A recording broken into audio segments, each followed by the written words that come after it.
We've been in Austin since 2011, and we've been in this house since 2013. We want to find a better way to live the standard of living that we have now, but just do it smarter. And I think with the design that Good Energy came up with and the technology from Enphase, we were able to get everything that we wanted.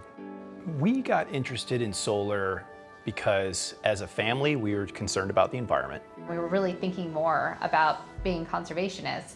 We just go through, and if we're not in the room, the light is off. And so we had a family meeting and decided as a family that we would become zero carbon emission by 2025. That's our family goal. So you can't go zero carbon emission without solar.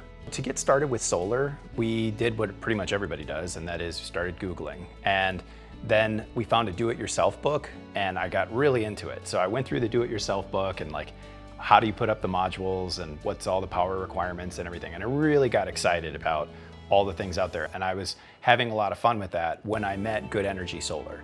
And Amy from Good Energy Solar was such an expert and knew everything that was in my book, plus everything on the internet, plus a whole bunch of other things. And she was really able to bring the experience that I was looking for to really dial in a system that did exactly what we wanted to do.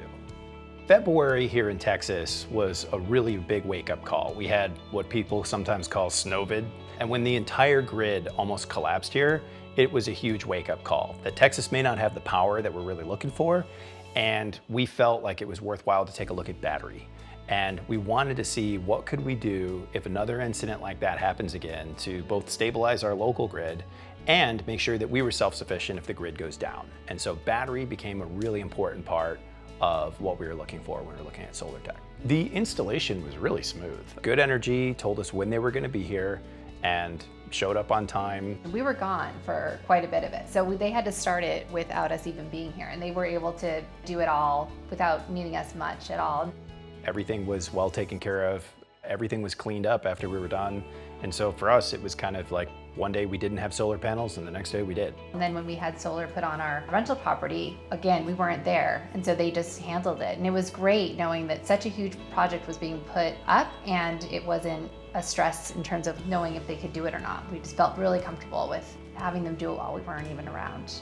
I didn't expect that the tools that we would have from Enphase would allow us to make such wise decisions so quickly. We played around with different settings on the app to determine what would be best for us. The app allows us to even modify how much of our battery do we want charged at once. And so I guess I didn't realize how much control that we would have over that aspect of it. So that was really cool.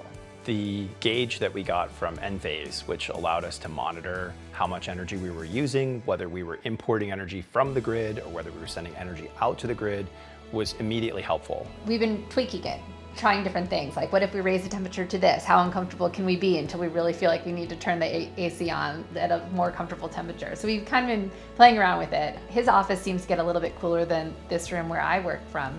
And so then we'll kind of discuss it. I'll adjust the AC down a little bit. When he was in Puerto Rico for a week, I was like, woohoo, here we go. And so I really turned it down quite a bit, and the kids and I chilled out while he was gone. Although he can see on the app what we set the temperature at, and so he can be remote, override it. For the record, I did not override it and make them uncomfortable, but I did think about it. I would have overridden it down anyway. So. True that.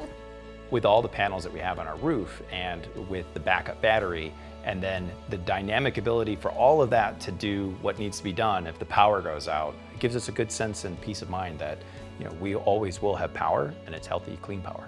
Our kids are more interested in the ramifications of the choices that we made. With zero discomfort, we moved from about 130 kilowatt hours per day down to about 85. We went from being net importers of power with solar to immediately net exporters of power with solar. And since then, we haven't seen $1 on our energy bill. I think when it comes to our kids, there is an underlying anxiety about the future and about the planet. When I was able to explain to them that we import power at night, but then during the day we export power, and our power export exceeds our import, and so we are net benefiting the planet by producing more power than we use. I think that gave them a good feeling, and it gives them a sense of accomplishment that they're doing things and moving things in the right direction.